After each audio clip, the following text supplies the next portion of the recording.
This should be very exciting. It's a signal versus noise, but this is the noise of fear. Everybody has to face this one. Fear has a voice. Did you know that fear can talk to you? And if you listen to it long enough, it can become the loudest voice in your life. That's very, very dangerous. This is what fear says. What if I fail? What if they reject you?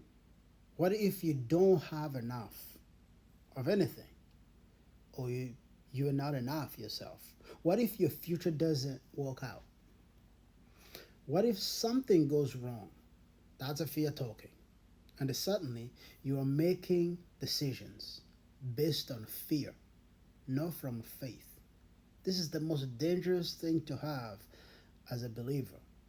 But from fear, you accomplish nothing. The scriptures, this is what the scripture says: for God has not given us the spirit of fear, but of power and of love and of the sound mind. 2 Timothy 1:7. God doesn't promise that you will never face frightening circumstances. He promises that fear doesn't have to become your master, and you should avoid that at any price. Be still and know that I am a God. Sometimes you need to stop consuming information long enough to hear God's truth. Here is the thing: fear is very loud. Faith listens. Fear is the opposite of faith. And sometimes hearing God begins with becoming still.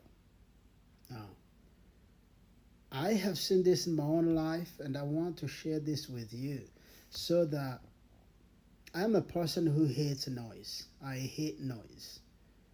And I have failed so many times because I failed to shut down the noise.